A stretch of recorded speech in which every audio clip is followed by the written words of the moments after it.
मी असं बऱ्याच ठिकाणी पाहिलं की खूप सारा पैसा आहे, सगळं काही आहे, प्रस्त पण चांगलं आहे, पण राजकारणात ती लोक अपयशी होतात. आणि अशी पण लोक पाहिली आहेत जी राजकारणाचं कोणतंही बॅकग्राऊंड नाही आहे किंवा पैसा अडका ज्याला म्हणतात की लागतं, गरजेचं आहे, तो पण नाहीये, तरी पण ते राजकारणात सफल आहेत. असं का होतं?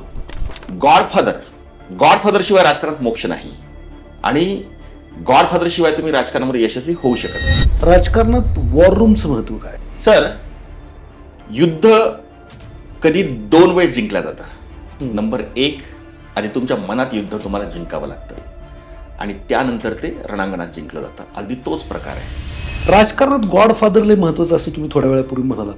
होय. मग हे गॉडफादर मिळत कसे नाहीत किंवा कसे मिळवता येतील? जर तुम्ही आकर्षण आणि भ्रमापोटी जर का राजकारणामध्ये येत असाल तर तुमच्या आयुष्याची माती होईल.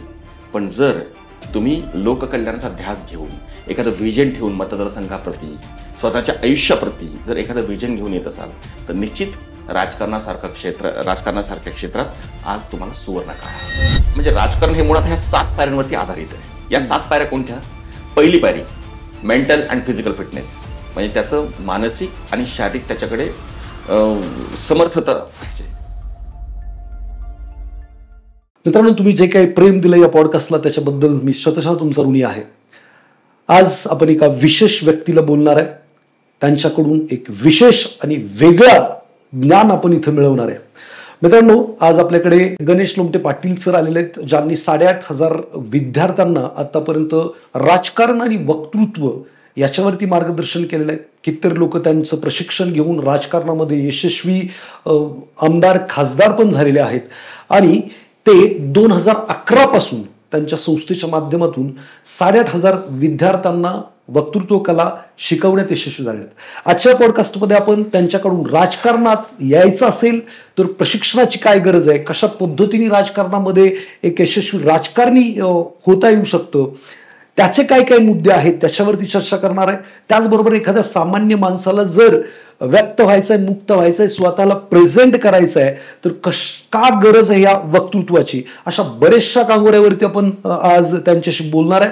आणि हे जे व्यक्तिमत्व आपल्याला लाभलेलं आहे त्यांनी देशातच वक्तृत्वाचा अभ्यास नाही केला तर विदेशात जाऊन सुद्धा त्यांनी वक्तृत्वाचा अभ्यास केलाय. आणि जी काही गरज आहे सोसायटीची, समजा तुम्हाला राजकारणात यायचं आणि तुम्हाला बरेचसे प्रश्न भेडसावतात की फक्त पैसे लावूनच मी जिंकू शकतो का, काय काय गोष्टी रिक्वायर्ड आहेत, अशा बऱ्याचशा गोष्टीवरती आपण त्यांच्यावरती चर्चा करणार आहे. हा पॉडकास्ट शेवटपर्यंत पहा.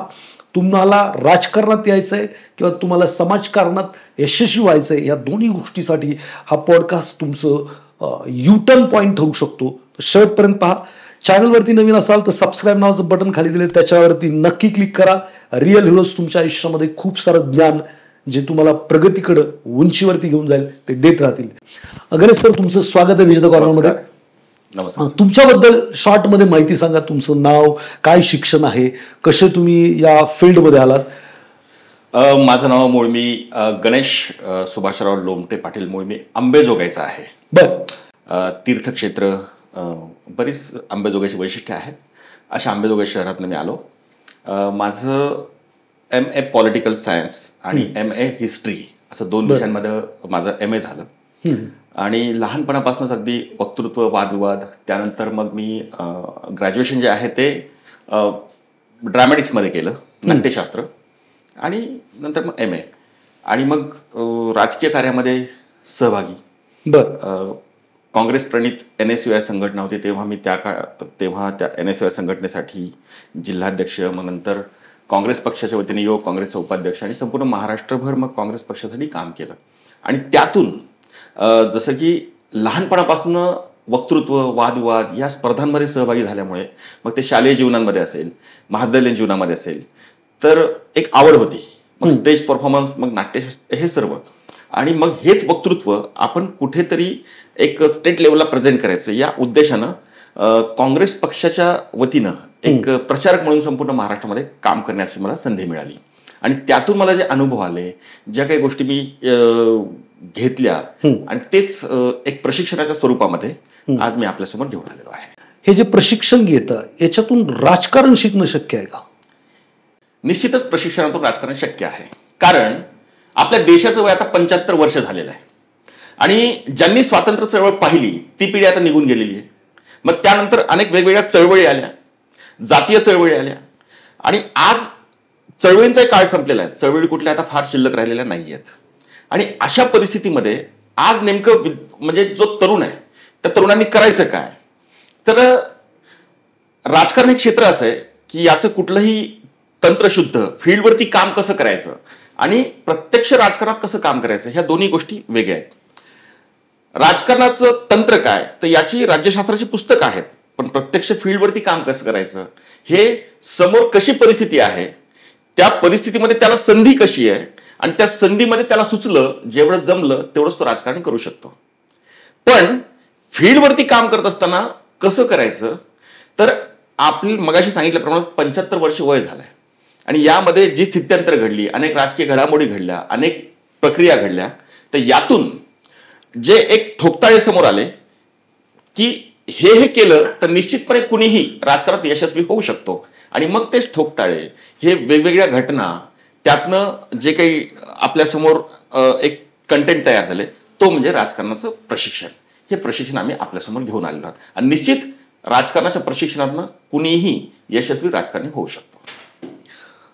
राजकारण शिकवणे इतपत राजकारणाचं ज्ञान आपण कुठून घेतलं?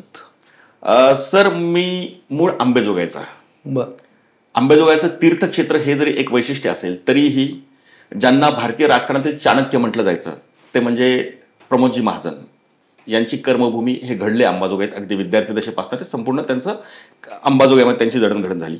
त्यानंतर बाजूलाच विलासरावजी देशमुख साहेब लातूर, त्याच बाजूला गोपीनाथरावजी मुंडे साहेब आणि ह्या अशा वातावरणातनं आमच्या बाजूला शंकररावजी चव्हाण साहेब, म्हणजे अशा राजकीय भूमीमध्ये. आणि माझ्या घरामध्ये मुळात माझे सख्खे आजोबा हे आमचे गावाचे नगराध्यक्ष होते, आमचे चुलत आजोबा हे जिल्हा परिषदचे अध्यक्ष होते आणि त्यामुळं आमच्या घरामध्ये वाड्यावर ओसरीवर ही सतत राजकारण, मग कृषी उत्पन्न बाजार समिती असेल, कारखाना असेल, बँक असेल, विधानसभा, लोकसभा, कुठल्याही निवडणूक असू द्यात, रोज 10-15 मिनिट का होईना परंतु चर्चा ह्या झडायच्या आणि त्या चर्चेचा परिणाम होत होत मी लहानाचा मोठा झालो आणि मग अनेक निवडणुका मी सहभागी होत गेलो.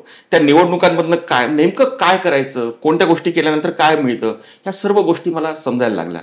त्यानंतर संपर्क अभियान काँग्रेस पक्षाच्या वतीनं संपूर्ण महाराष्ट्रभर जे झालं त्या संपर्क अभियानामध्ये मी सहभागी होतो आणि त्यामध्ये मी अनेक राजकीय घराणी पाहिली ज्यांच्याकडे सर्व काही होतं पण ते राजकारणामध्ये यशस्वी होऊ शकले नाहीत आणि ज्यांच्याकडे काहीही नव्हतं ती मात्र राजकारणामध्ये यशस्वी झाली. याची कारणं काय याचं चिंतन झालं आणि मग तेच मी आपल्यासमोर राजकारणासाठी आपण हे प्रशिक्षणाच्या माध्यमातून मांडलं तर निश्चितपणे यशस्वी होऊ शकतो. मी असं बऱ्याच ठिकाणी पाहिलं की खूप सारा पैसा आहे, सगळं काही आहे, प्रस्थ पण चांगलं आहे, पण राजकारणात ती लोक अपयशी होतात. आणि अशी पण लोक पाहिली आहेत जी राजकारणाचं कोणतंही बॅकग्राऊंड नाही आहे किंवा पैसा अडका ज्याला म्हणतात की लागतं, गरजेचं आहे, तो पण नाही आहे, तरी पण ते राजकारणात सफल आहेत. असं का होतं? सर, राजकारणामध्ये फक्त वारसा पैसा असून चालत नाही.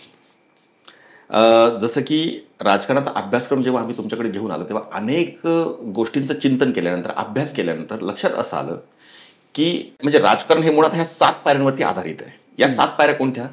पहिली पायरी मेंटल अँड फिजिकल फिटनेस, म्हणजे त्याचं मानसिक आणि शारीरिक त्याच्याकडे समर्थता पाहिजे. नंबर 2 स्टडी, म्हणजे त्याला त्याच्या कार्यक्षेत्राचा समग्र अभ्यास पाहिजे, म्हणजे कार्यक्षेत्रातले विभाग वेगवेगळे कोणते, तिथली उत्पन्नाची साधनं काय, तिथले वेगवेगळे प्रश्न काय, समस्या, अडचणी या संदर्भातली त्याला जाणीव असणं. मग हा संपूर्ण अभ्यासक्रम झाल्यानंतर त्याच्यामध्ये जे काही आहे, त्याच्याकडे जे काही ज्ञान आहे ते लोकांसमोर व्यक्त करण्यासाठी स्किल्स, थर्ड स्टेप म्हणजे स्किल्स, म्हणजे भाषण कला म्हणजेच राजकारण असं नव्हे, तर या व्यतिरिक्त आणखीन कोणते स्किल्स आहेत हे स्किल्स आपल्याला जाणीव असणं गरजेचं, त्याच्यामध्ये ते स्किल्स पाहिजेत.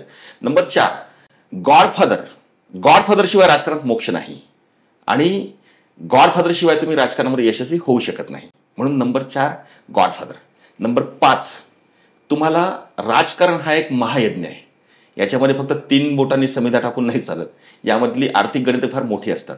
मग ही आर्थिक गणित त्याला जमलं पाहिजे आणि तेवढं आर्थिक सुबत्ता त्याच्याकडे कशी निर्माण करायची, भले आज काही नसेल पण आर्थिक पैसा तर लागतो, मग हा पैसा. आणि नंबर 5 त्यानंतर लागतं मॅनेजमेंट स्किल, जसं की नंबर 6 मॅनेजमेंट स्किल. उत्तम राजकारणी हा उत्तम व्यवस्थापक असतो आणि उत्तम व्यवस्थापक हाच उत्तम राजकारणी होऊ शकतो. म्हणून तुम्हाला व्यवस्थापन जमलं पाहिजे. प्रत्येक गोष्टीचं व्यवस्थापन ज्याला नेतृत्व करायचं त्याला प्रत्येकाला स्वतःला जमलं पाहिजे. आणि यानंतर लास्ट म्हणजे वर्षाचे 365 दिवसांमध्ये 52 आठवडे येतात. या 52 आठवड्यांमध्ये तुमचाच प्रभाव तुमच्या मतदारसंघावरती कायम राहिला पाहिजे. आणि यासाठी हॅमरिंग म्हणजे ह्या जसं की fitness, study, skills, godfather, management, finance आणि हॅमरिंग असे जे 7 स्टेप्स आहेत, या 7 स्टेप्सपैकी एकही स्टेप जर कुणाकडे कमी असेल, पैसा आहे, वारसा आहे, सगळं आहे, पण या 7 स्टेप्सपैकी 2-3 स्टेप्स जर का मिस असतील तर राजकारणात यशस्वी होऊ शकत नाही. आणि ज्याच्याकडे बाकी काही नसेल, आधी घरातनं निघताना तो शून्य होता, पण ह्या प्रत्येक पायरीवरती जर का त्यांनी स्वतःला बनवलं, तसं जर का ते सर्व सामर्थ्य स्वतःमध्ये निर्माण केलं तर तो राजकारणामध्ये निश्चित यशस्वी होऊ शकतो. राजकारणात वॉर रूमचं महत्व काय? सर, युद्ध कधी 2 वेळेस जिंकलं जातं. नंबर 1, आधी तुमच्या मनात युद्ध तुम्हाला जिंकावं लागतं आणि त्यानंतर ते रणांगणात जिंकलं जातं. अगदी तोच प्रकार आहे. तुम्हाला राजकारणामध्ये निवडणूक लढवून ते जिंकण्यासाठी नेमकं मला काय करायचं, स्ट्रॅटेजी कोणती, त्याचं नियोजन काय, कशा पद्धतीने मला पुढे एक दिवस काम करायचं आहे, याचं संपूर्ण नियोजन हे वॉर रूमशिवाय होऊ शकत नाही. वॉर रूममध्ये काय असतं, तुम्हाला राजकारणाची निवडणूक ही दिवस नव्हे, तासांनी राजकारणाची तासाचं आपल्याला पूर्ण नियोजन करून ही निवडणूक पुढे न्यावी लागते. मतदानाच्या दिवशी सायंकाळी 5 वाजेपर्यंत किंवा तो टाइम संपेपर्यंत काय करायचंय याचं पूर्ण नियोजन त्या वॉर रूममध्ये असतं. आणि हे निवडणुकीपुरतंच नव्हे तर एखादं पद आल्यानंतर किंवा निवडणुकीच्या आधी तुमच्या मतदारसंघाची तयारी करण्यासाठी तुम्हाला वॉर रूम शिवाय पर्याय नाही. म्हणून वॉर रूम शिवाय राजकारण करू शकत नाही. वॉर रूमचं महत्व तेच आहे राजकारणात. राजकारणात संवाद कौशल्यांचं काय महत्व आहे?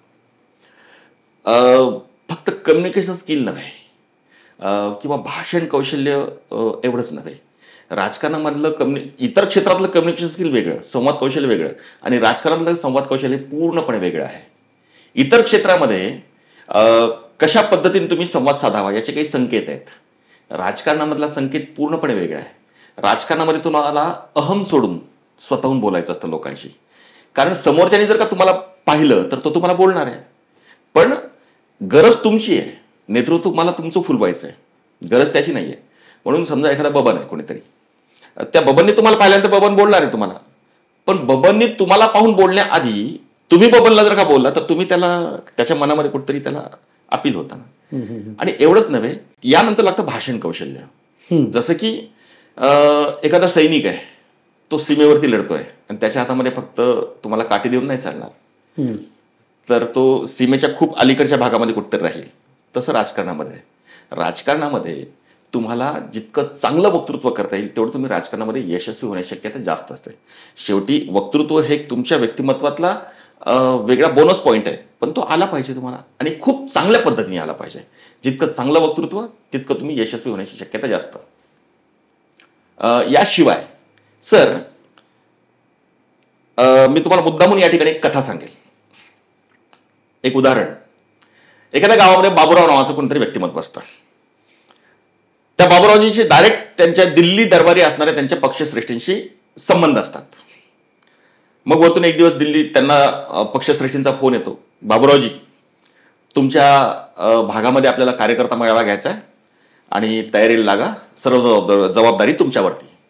आता त्याला लागणारा खर्च बाबूरावजी करणार, त्याला लागणारं सर्व नियोजन बाबूराव करणार, सर्व तयारी बाबूराव करतात. आणि बाबूराव सर्व तयारी केल्यानंतर तो कार्यक्रमाचा दिवस येतो. वरतून पक्षश्रेष्ठी आलेले असतात, प्रसन्न वातावरणामध्ये तो कार्यक्रम चालू असतो.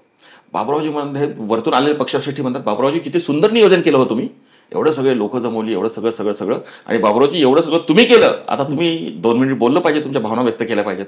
बाबूराव म्हणतात, साहेब तुम्ही मला जबाबदारी दिली, मी पार पाडली की नाही, मला बोलायला लावू नका. अरे बाबूराव तुम्ही बोला. नाही साहेब मला बोलायला लावू नका. बाबूराव बोला. नाही साहेब बोलायला लावू नका.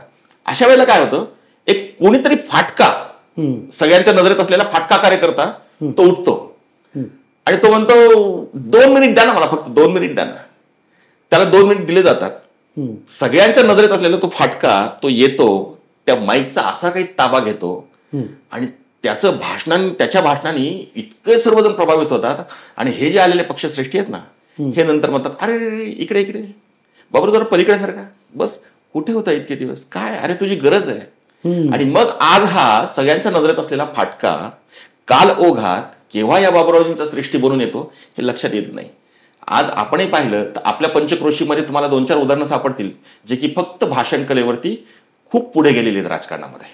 म्हणजे ही भाषण कला शिकून येऊ शकते, तर प्रत्येकाने ज्याला राजकारणात यायचंय किंवा राजकारणात प्रगती करायची आहे हे बोलता आलंच पाहिजे आणि हे शिकता पण येऊ शकतं. हा, शिकता येऊ शकतं. जशी इतर सर्व आज प्रत्येक गोष्ट आपण शिकलेली तसं वक्तृत्व देखील आपल्याला शिकता येतं. राजकारणात गॉडफादर लय महत्वाचं असं तुम्ही थोड्या वेळापूर्वी म्हणालात. होय. मग हे गॉडफादर मिळत कसे नाहीत किंवा कसे मिळवता येतील? गॉडफादर जसं की गॉडफादर शिवाय राजकारणात मोक्ष नाही आणि गॉडफादर शिवाय तुम्ही राजकारणात यशस्वी होऊ शकत नाही, हे सत्य आहे. जेव्हा कार्यकर्त्याच्या लक्षात येतं की या व्यक्तीशिवाय हे माझे साहेब आहेत, हे माझे गॉडफादर आहेत, मग त्या गॉडफादर बद्दल त्याच्या मनात खूप श्रद्धा असते, त्याच्या मनात खूप निष्ठा असते, खूप भक्ती असते. पण होतं काय, त्याची तळमळ, त्याची भक्ती, श्रद्धा सर्व काही हे गॉडफादर प्रती आहे. पण गॉडफादरच्या बाजूला आणखीन ज्याला कोंडाळ्या म्हणतात, ज्याला चौकडी म्हणतात, अशी काही लोक असतात. मोठमोठ्या राजकारण्यांनी त्यांचं वर्णन चाय से किटली गरम केलेलं आहे. मग यामध्ये कोण असतात? हे गॉडफादरचे असिस्टंट म्हणजे स्वीय सहाय्यक, त्यांचे कोणी नातेवाईक, वाहवा करणारे कार्यकर्ते, पक्षाचे जुने पदाधिकारी, त्यांचे मित्र. आणि हे गॉडफादर काही सर्वांचं ऐकत नाहीत. हे गॉडफादर फार फार तर या चौकडीपैकी 4-5 लोकांचंच ऐकत असतात. आणि प्रॉब्लेम मूळ इथंच आहे की गॉडफादर प्रति माझ्या मनात श्रद्धा आहे, पण गॉडफादर ज्यांचं ऐकतात त्या 4-5 जणांपैकी त्याच्याशी याचं ट्युनिंग कुठंतरी जुळत नाही. आणि मग याच्याबद्दल त्या गॉडफादरच्या कानात काहीतरी चुकीचं सांगितलं जातं किंवा गॉडफादरपर्यंत त्याला पोहोचूच देत नाहीत, किंवा गॉडफादरच्या मनात जरी त्याच्याबद्दल दृष्टिकोन चांगला असेल तरी पण तो दृष्टिकोन दूषित केला जातो. आणि यामुळं मग हा कार्यकर्ता याला कधीतरी वाटतं की माझ्याकडे इतकं गॉडफादरबद्दल भक्ती आहे, श्रद्धा आहे, मग तरी पण मला असं इथून नाकारलं जातं. मग याचा स्वाभिमान जागृत होतो आणि मला गॉडफादरबद्दल श्रद्धा आहे, माझी श्रद्धा विठ्ठलाशी आहे पण बडव्यांशी नाही. मग हा भाग त्यामध्ये येतो. आणि जर आपण पाहिलं तर दिल्लीपासून ते आपल्यापर्यंत अनेकांचं इथंच नेमकं कुठेतरी घोडं अडतं असं म्हटलं तर हरकत नाही की इथंच त्यांना ते ट्युनिंग जुळवणं अवघड जातं आणि त्यामुळे त्यांना गॉडफादर मिळत नाही आणि मग ही लोक त्यातून बॅकफूटवरती येतात. मला एक सांगा, आजकाल राजकारणात जे वाटचाल करतायत त्यांना काय अडथळ्यांचा सामना करावा लागतो? सर्वात पहिला अडथळा म्हणजे घरातनं. राजकारणाशिवाय मोठेपण प्राप्त होत नाही हा जरी काही जणांचा दृष्टिकोन असेल तर अनेक घरं अशी आहेत की राजकारण हे वाईट आहे. जर घरातला कोणी मुलगा राजकारणात जातोय, त्याने एखाद्या पक्षाचं पद घेतलं असं जरी त्यांना समजलं, हे राजकारण वाईट आहे, बिलकुल जायचं नाही, कशाने राजकारण कोणाचं बरं झालेलं नाही, तिथं सर्वांचं वाटोळं होतं, असे एक दृष्टिकोन आहे. म्हणून पहिला अडथळा हा घरात नाही.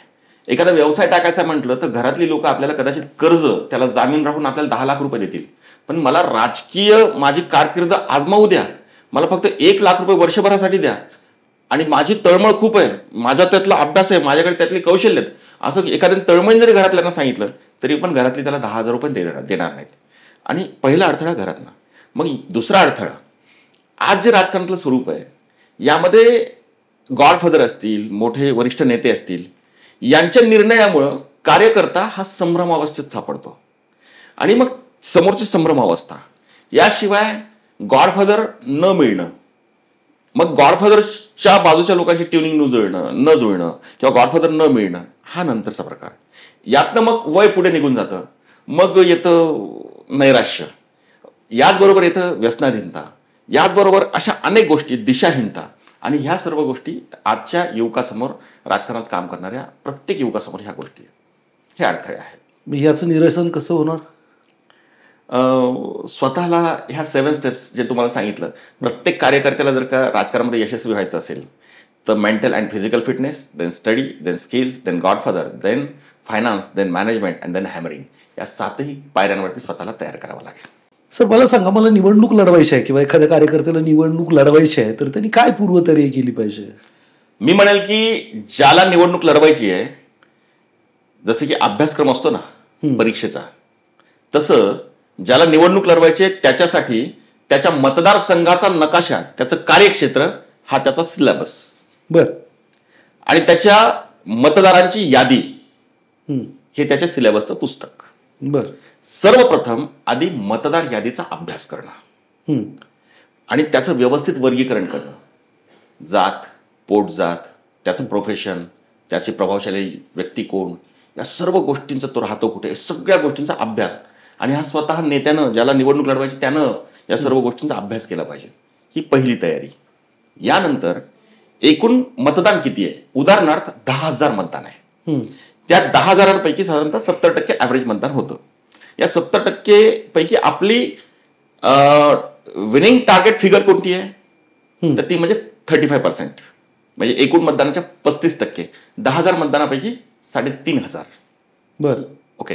तर 3,500 मतदान आपल्याला घ्यायचंच आहे, हे टार्गेट ठेवून चालायचं.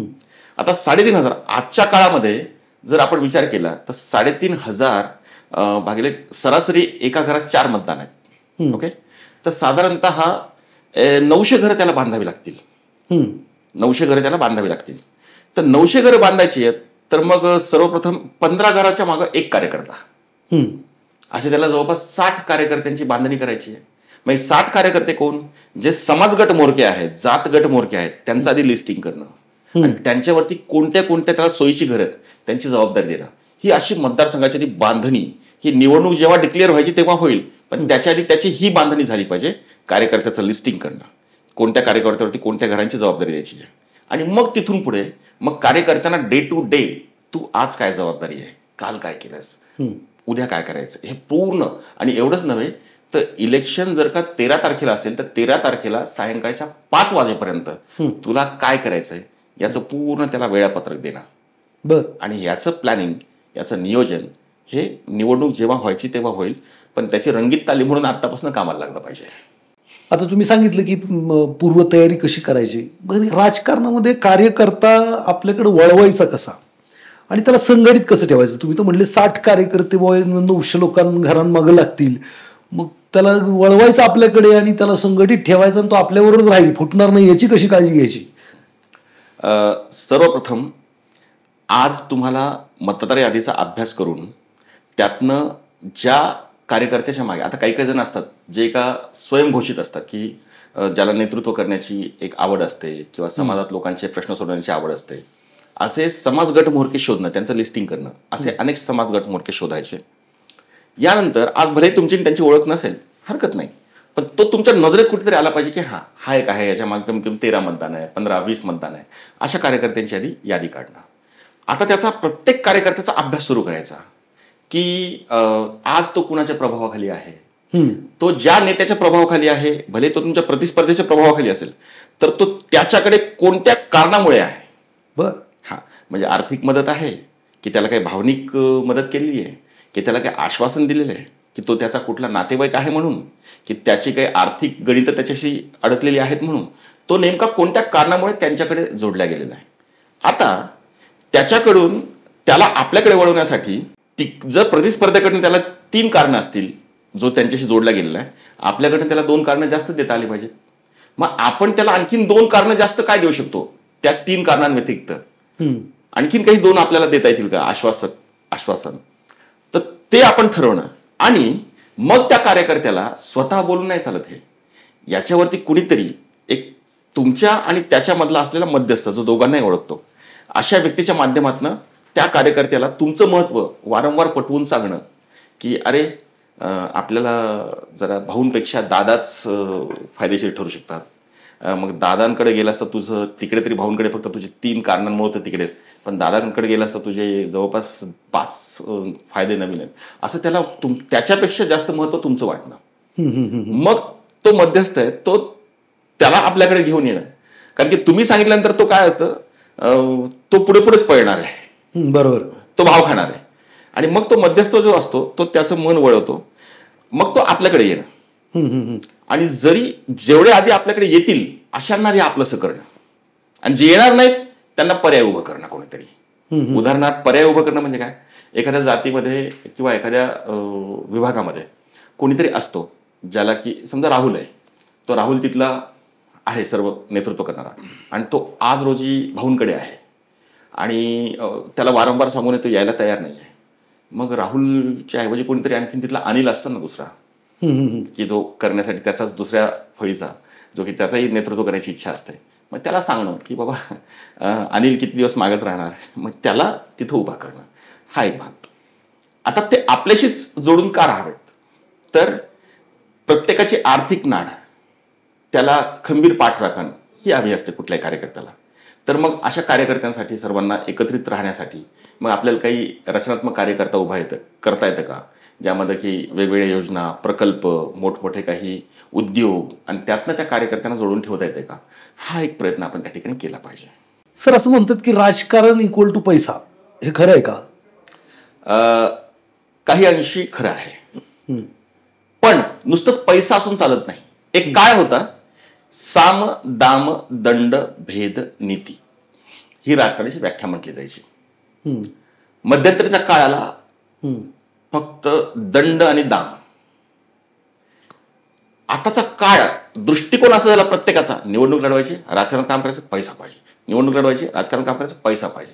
जिंकायची, पैसा पाहिजे. राजकारण पैसा, मेळावा घ्यायचा पैसा, सभा घ्यायची पैसा, कार्यकर्ते, आणि प्रत्येक म्हणजे राजकारणाला पैसा याच दृष्टिकोनातून पाहिलं जातं.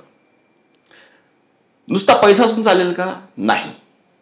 आधी सर्वप्रथम तुमचं अभ्यास, त्यानंतर तुमचं संघटन, त्यानंतर तुमच्यात काही कौशल्य, आणि मग पैसा. तुमच्याकडे नुसताच पैसा आहे पण संघटन नाही, नियोजन नाही, अभ्यास नाही, स्किल नाहीत मॅनेजमेंटचे, मग नुसता तुमचा पैसा कोणीही घेऊन जाईल. बरोबर. आणि म्हणून तुमचा आधी सर्वप्रथम अभ्यास, त्यानंतर नियोजन, त्यानंतर संघटन, आणि त्यानंतर तुमचं स्किल्स, आणि मग पैसा. नुसता पैसा असून चालणार नाही. फक्त पैसे बी घेऊन राजकारणात येणाऱ्या लोकांनी विचार करावा आणि हे संघटन शिकलं पाहिजे. त्याचबरोबर तुमच्यामध्ये स्किल्स तुम्ही डेव्हलप केले पाहिजेत, आणि तरच तुम्ही राजकारणात येऊन सफल होऊ शकता. आणि हे सगळं प्रशिक्षणाने शक्य होऊ शकतं. तुमच्या हे जे काही आत्तापर्यंत पॉडकास्टच्या केसमध्ये तुम्ही जे काही सांगितलंय, त्याच्यावरून मला तरी वाटायला लागलं की हे शिकलं तर राजकारणात एखादा माणूस सहजतेने सफल होऊ शकतो. सर, नव्याने ज्या लोकांना राजकारणात आत्ता यायचं आहे, त्यांच्यासाठी हा काळ कसा आहे आणि त्या लोकांना तुम्ही काय संदेश द्याल? ओके, राजकारणाचा नव्याने येणाऱ्या लोकांसाठीच नाही, आधीपासून राजकारणाचा काळ हा चांगलाच आहे. बरं. आणि मी तर म्हणेल की आजचा काळ नव्याने येणाऱ्या लोकांसाठी सुवर्ण काळ आहे. कारण कुठलंही सभागृह घ्या, लोकसभा, विधानसभा आणि स्थानिक स्वराज्य संस्था, या प्रत्येक सभागृहातली सदस्य संख्या आता येणाऱ्या काळामध्ये वाढणार आहे. लोकसभेतली सदस्य संख्या वाढणार आहे, विधानसभेतली सदस्य संख्या वाढणार आहे. आणि अशा परिस्थितीमध्ये राजकारणातही चांगल्या तरुणांना येण्याची गरज आहे. राजकारणातही चांगल्या तरुणांची गरज आहे. फक्त एक आहे, राजकारणावर येणाऱ्या तरुणानं स्वतःचं आधी आत्मपरीक्षण केलं पाहिजे की मी नेमकं एखाद्या मोठ्या नेत्याला मिळणाऱ्या मान सन्मान असेल, मान सन्मानापोटी, त्याच्या आकर्षणामुळे राजकारणात जातोय का, किंवा राजकारणामध्ये गेल्यानंतर पैसा आणि मोठेपण खूप मिळतं, पावर मिळते, या भ्रमामधनं जातोय का, की खरोखर मला लोककल्याण आणि माझं काहीतरी व्हिजन आहे म्हणून मी राजकारणात जातोय. या तिन्ही गोष्टींचं आत्मपरीक्षण करणं. जर तुम्ही आकर्षण आणि भ्रमापोटी जर का राजकारणामध्ये येत असाल तर तुमच्या आयुष्याची माती होईल. पण जर तुम्ही लोककल्याणाचा ध्यास घेऊन, एखादं व्हिजन ठेवून, मतदारसंघाप्रती, स्वतःच्या आयुष्याप्रती जर एखादं व्हिजन घेऊन येत असाल तर निश्चित राजकारणासारख्या क्षेत्रात आज तुम्हाला सुवर्ण काळ आहे. आणि म्हणून माझा तरुणांना संदेश असेल की राजकारणासारखं तुम्हाला मोठेपण प्राप्त करणारं, एक रोजच्या जीवनामध्ये तुम्हाला एक वेगळी मजा देणारं, समाधान देणारं, खऱ्या अर्थानं लोकसेवेचा आनंद देणारं क्षेत्र दुसरं कुठलंही नाही आहे. आणि म्हणून राजकारणामध्ये येणाऱ्या तरुणांनी जरूर यावं, पण त्याबरोबरच लोककल्याण करायचं आहे हा पवित्र विचार ठेवून आणि एक आपल्या मतदारसंघाप्रती एक विशिष्ट व्हिजन ठेवून या क्षेत्रामध्ये यावं. त्या अनुषंगानं स्वतःमध्ये काही कौशल्य आत्मसात करावीत, काही अभ्यास करावा, गॉडफादर मला निर्माण करायचं, त्या अनुषंगानं आपला अहंभाव बाजूला ठेवावा, भाषणं असं प्रत्येक पातळीवरती स्वतःला तयार करून राजकारणामध्ये आलं पाहिजे. बरं, मला एक सांगा, वक्ता हा जन्मजात असलो का तो ट्रेनिंगनी वक्ता बनवू शकतो? कारण राजकारणात त्याचं महत्त्व जास्त आहे. खूप छान प्रश्न आहे. काय होतं, राजकारणामध्ये प्रत्येकाचा कोण ना कोणतरी एक लीडर असतो आणि कधी कधी आपल्या लीडरपेक्षाही चांगले विचार माझ्याकडे आहेत असं कार्यकर्त्याला वाटतं आणि असतातही. मग तो कार्यकर्ता काय करतो की या सभेत मीही बोलणार असं त्याला एकदा मनातनं वाटतं. मग नाव द्यायला जाण्याची वेळ येते त्या संयोजकाकडे, दुविधा परिस्थिती, जाऊ की नको, आणि मग यावेळेस नको पुढच्या वेळेस देऊ असं एकदा होतं, पुन्हा असं एकदा होतं, असं 2-3 वेळेला होतं की यावेळेस नको पुढच्या वेळेस, यावेळेस नको पुढच्या वेळेस. पण एक वेळ अशी येते की नाही, आता येणाऱ्या सभेमध्ये मीही माझे विचार मांडणार. म्हणून तो त्या संयोजकाकडे त्याचं नाव देतो. नाव दिल्यानंतर त्याला असं वाटतं की अरे बापरे, कॉन्शियस होतो तू. म्हणजे की आता मला आता द्यायचं आहे, मला आता भाषण करायचं आहे, आणि त्याला खूप मोठं ओझं त्याच्या मनावरती आल्यासारखं वाटतं. पण ठीक आहे, आज जरी 1 तारीख आहे उदाहरणार्थ, आणि त्याला भाषण करायचं आहे साधारणतः 13 तारखेला, 13 तारीख दूर आहे असं समजून ते सोडून देतो विचार. पण जशी 2-4 दिवस गेले की त्याच्या मनात पुन्हा ती जाणीव होते की अरे आपल्याला भाषण करायचं आहे. मग ज्या विषयावर त्याला भाषण करायचं आहे त्या विषयातला तज्ज्ञ व्यक्ती कोण, त्याच्याकडे जातो, त्याच्याकडनं काही पॉईंट्स जमा करतो, आणखीन दुसऱ्या व्यक्तीकडे जातो, त्याच्याकडनं काही पॉईंट्स जमा करतो. किमान अर्धा तास बोलेल इतकी त्याच्याकडं मुद्द्यांची शिदोरी असते. मग त्या मुद्द्यांच्या आधारे तो त्याच्या निवडक मित्रांसमोर भाषण करतो, त्याची रिहर्सल करतो, सगळं होतं. आणि किमान 20-25 मिनिट बोलेल एवढी सगळी त्याची तयारी झालेली असते. बरोबर. पण जसं 8 तारीख पुढे जाते त्याला असं वाटतं की काहीतरी घटना घडावी आणि हे कॅन्सल व्हावा. मग तसंच करत करत 10 तारीख येते, त्याला वाटतं तिकडे काही घडत नाही ना, या कार्यक्रमाच्याच कुणाचं काहीतरी पण कार्यक्रम कॅन्सल व्हावा. 11 तारखेला त्याला असं वाटतं की 2 दिवस कुठेतरी बाहेरगावी जाण्याचा प्रसंग येतो का, कारण तो त्याच डायलॉग मध्ये असतो ना, कारण शोधायला सुरुवात स्किप होण्यासाठी त्या प्रसंगापासून. 12 तारखेच्या रात्रीत असं होतं, होईल का, जमेल का माझं भाषण, ह्या दोलायमान परिस्थितीमध्ये असतो. आणि 13 तारखेच्या सकाळी त्याला जागच मुळात त्या विचाराने येते की आज भाषण आहे, आणि रात्रभर झोप तर त्याची फार तर 1.5-2 तास झालेली असेल फार. आणि होतं असं की मग भाषण करण्याची समजा 11 वाजताची वेळ, ती जसजशी जवळ येते तसतच त्याला वाटायला लागतं अरे मी तिकडे जाऊ की नको. पण त्याने घेतलेले परिश्रम, मेहनत हे त्याला शांत बसू देत. तो त्या कार्यक्रमाच्या स्थळी जाऊन पोहोचतो. गेल्याबरोबर पहिल्यांदा तो काय करतो, तिथल्या सूत्रसंचालकाला सांगतो की एक माझं नाव जरा 4-5 वक्त्यांच्या नंतर ठेव. तो सूत्रसंचालक देखील त्यांचं नाव 4-5 वक्त्यांनंतरच घेतो. त्याच्या नावाला पाचारण केल्यानंतर तो अशा आविर्भावात पुढे जातो की याने किती भाषणांचा याला अनुभव असेल. माईक ऍडजस्ट करण्याची स्टाईल अशी असते, किती अनेक भाषणं आतापर्यंत कोळून पिलेली आहेत. आणि पहिल्याच्या 2-3 लाईन्स होतात, आजच्या कार्यक्रमाचे अध्यक्ष वगैरे सगळं होतं. आणि मग जे भाषण तो 20 मिनिट करणार होता, तर ते भाषण त्याचं 1.5-2 मिनिटामध्ये पहिलं भाषण संपतं आणि तो घामाघूम होऊन खाली बसतो. आणि या दरम्यान त्याच्यात काय झालेलं असतं, तर डोक्याचा जो भाग आहे ना, इथं केसाळ भाग, तिथं काहीतरी टोचल्यासारखं त्याला वाटतं, कानाच्या बाजूला गरम वाटायला लागतं, इथं कधी नव्हे तेवढा दुष्काळ पडलेला असतो, इथं काहीतरी फिरत असतं आणि संपूर्ण अंगाला घाम आलेला असतो. मग यानंतर काय असतं की कुणीतरी एक वक्ता उठतो आणि ताड सर्वांसमोर अतिशय प्रभावीपणे भाषण करतो. आणि त्याला वाटतं याच्यासारखं मी केव्हा बोलता येईल बरं. आणि मग तो त्या कार्यक्रम झाल्यानंतर त्याला विचारतो की खूप छान बोललात तुम्ही, तुमच्यासारखं बोलता येण्यासाठी मी काय करू. ज्यानं आतापर्यंत कुणाला हा प्रश्न विचारला असेल की मला चांगलं बोलता येण्यासाठी मी काय करू, तर हमखास मिळालेलं उत्तर काही नाही हो, कुणालाच काही कळत नाही, मी एकटा शहाणा आहे असं समजून बोलायचं. समोरचे सगळे वेळ आहेत, मी एकटा शहाणा आहे असं समजून बोलायचं. असे वेगवेगळे सल्ले, सगळ्या समोर गेल्यावरच कळतं की काय होतं, असं वेगवेगळे सल्ले देतात. आपण तसे प्रयत्न करतो देखील, तरीही आपल्याला भाषण करता येत नाही. आणि मग ही आपली धारणा बनते की भाषण किंवा वक्तृत्व हे फक्त जन्मजात असतं. पण लक्षात घ्या, जन्मजात असतो तो फक्त श्वास, जो घ्यायला शिकवावं लागत नाही. त्यानंतर चालणं, बोलणं, लिहिणं, वाचणं, आज आपल्याला जी प्रत्येक गोष्ट जमते ती गोष्ट आपण चुका करून प्रशिक्षणातून शिकलेलो आहोत. तसंच भाषण किंवा वक्तृत्व हे देखील जन्मजात नसून ते एक प्रयत्नातून आत्मसात म्हणजे स्वतः प्रयत्न करून साध्य करता येणारी ही एक कला आहे. फंटास्टिक. बघा, हे तर क्लिअर आहे की राजकारणी व्यक्तीला प्रभावी वक्तृत्व करता आलं पाहिजे, पण एका सामान्य माणसाला प्रभावी वक्तृत्वाची का गरज आहे किंवा त्याला ते आलं पाहिजे का? खूप चांगला प्रश्न आहे.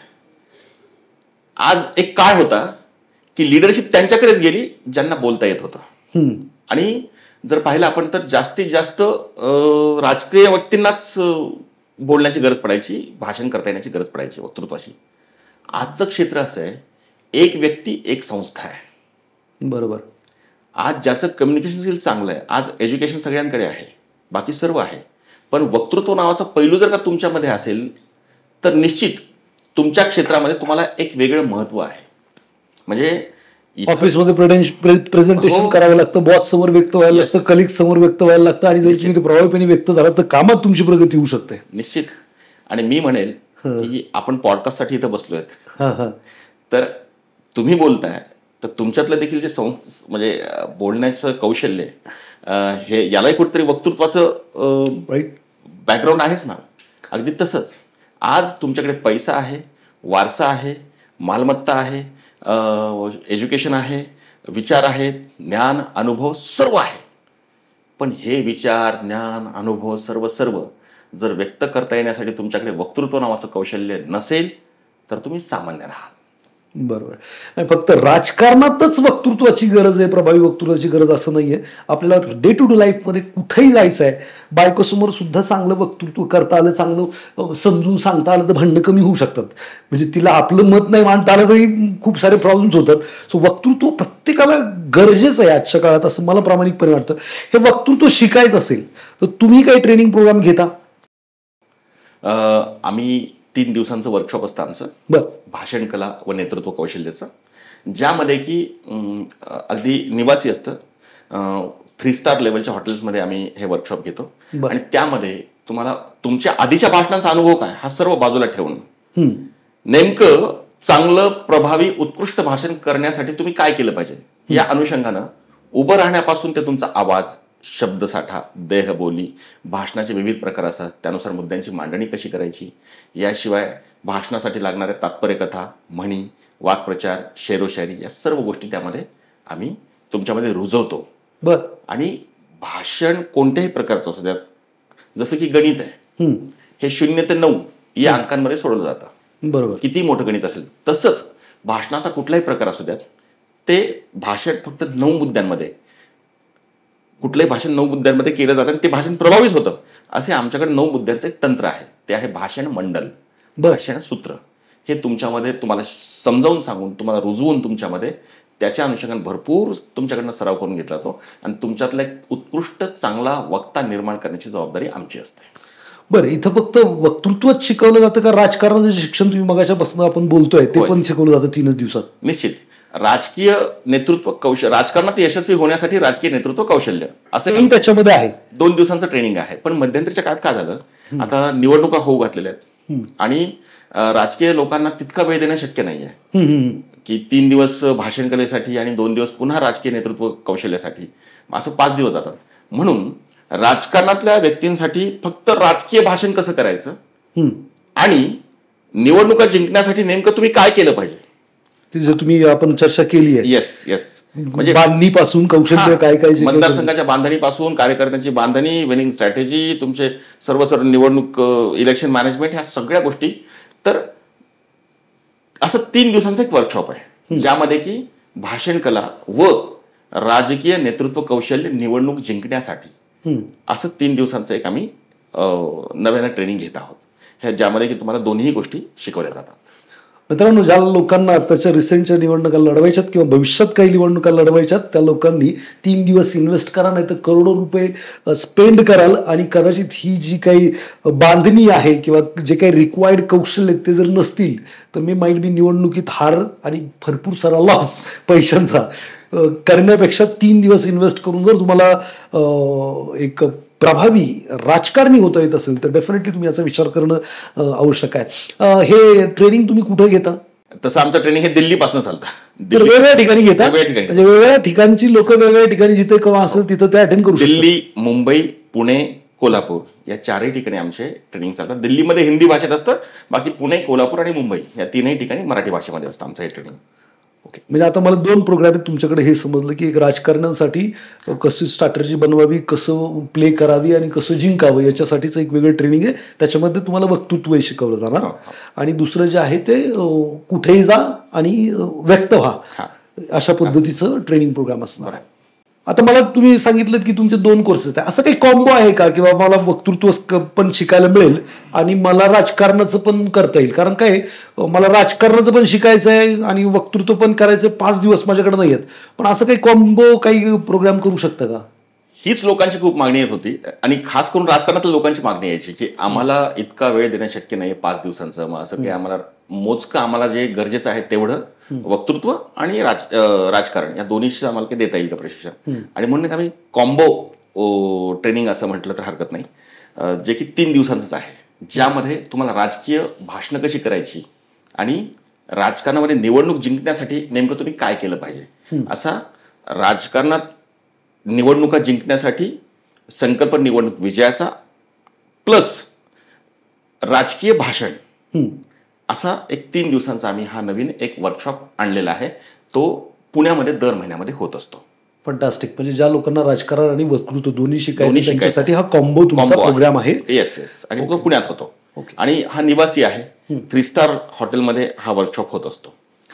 आणि यात संपूर्ण महाराष्ट्रातले अगदी चंद्रपूर पासून ते रत्नागिरीपर्यंत तर इथपर म्हणजे संपूर्ण महाराष्ट्रातील लोक या प्रशिक्षणामध्ये सहभागी असतात. वक्तृत्व बरेचसे लोक शिकवत आहेत, राजकारणाबद्दल पण वक्तृत्व किंवा भाषण कसं करावं हे बरेच लोक सांगतायत. त्यांनी तुमच्याकडेच काय यावं, तुमची अशी काय स्पेशालिटी आहे किंवा तुम्ही हे वक्तृत्व कुठून कुठून शिकलात याच्याबद्दल थोडक्यात सांगा. मुळात अनेकांना जन्मजात काही आवड असते, कुणाला मूव्हीज पाहण्याची, कुणाला क्रिकेटची, कुणाला आणखी कुठली कुठली आवड असते. तसं मला वक्तृत्व, भाषणं ऐकणं आणि भाषणं करणं ही माझी मूळ आवड आहे. आणि त्यासाठी मी आजही कुणाचं भाषण असेल तर मन लावून ऐकतो आणि हे अगदी लहानपणापासून वादविवाद भाषणं हे ऐकत आलेलं आहे. मग आपल्याला आपल्या क्षेत्रातलं शोधण्याचा प्रयत्न असतो काही ना काहीतरी.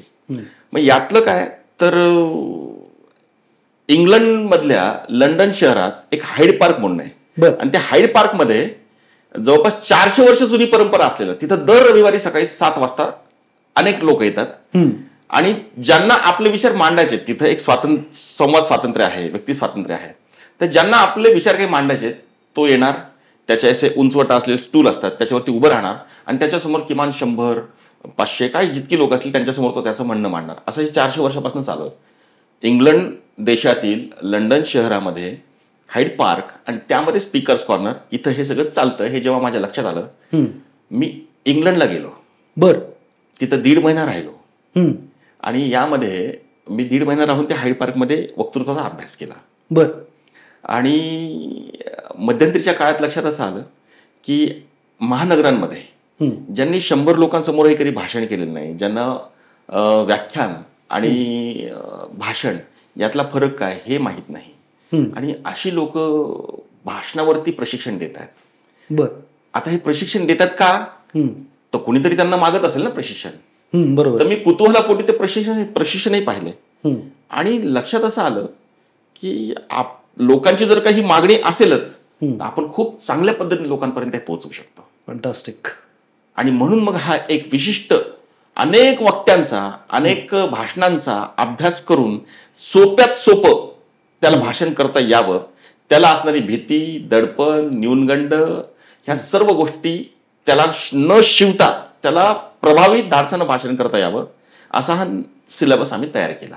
फंटास्टिक. आणि म्हणून येणारा प्रत्येक जण हा आमच्याकडे बोलू शकतो, हा आत्मविश्वास त्याच्या आधी आम्ही तुम्हाला आत्मविश्वास सांगतोय आणि म्हणून त्याने आमच्याकडेच यावं. ग्रेट. बघा, जगामध्ये बऱ्याच ठिकाणी भाषण किंवा संभाषण शिकवलं जातं, ज्याच्यामध्ये हार्वर्ड असेल किंवा कोलंबिया युनिव्हर्सिटी आहे, मी बऱ्यापैकी ऐकलंय. तुम्ही इंग्लंडला पण जाऊन आलात. तिकडचं भाषण कौशल्य आणि आपल्याकडचं भाषण कौशल्य याच्यामध्ये काय तुम्हाला वेगळेपण वाटतं? निश्चित आपल्या इकडे मी जी भाषणं ऐकत होतो ना, वक्ता बोलतोय, समोर 500, 1000, 10,000, लाख लोक एका वक्त्याचं भाषण ऐकतायत. हा आपल्या इकडे प्रकार जास्तीत जास्त आहे. आणि शेवटी एखादं व्याख्यान असेल तर त्या व्याख्यानामध्ये 5 मिनिट 10 मिनिट तिथं त्याला काही प्रश्न उत्तर असतील वक्त्याला विचारायचे तर वेळ दिला जातो. बाहेरच्या देशामध्ये म्हणजे इंग्लंडमध्ये मी जे पाहिलं हाईड पार्कमध्ये की वक्ता बोलतोय आणि त्याला काउंटर समोरून पब्लिकमधनं होत आहे. बर.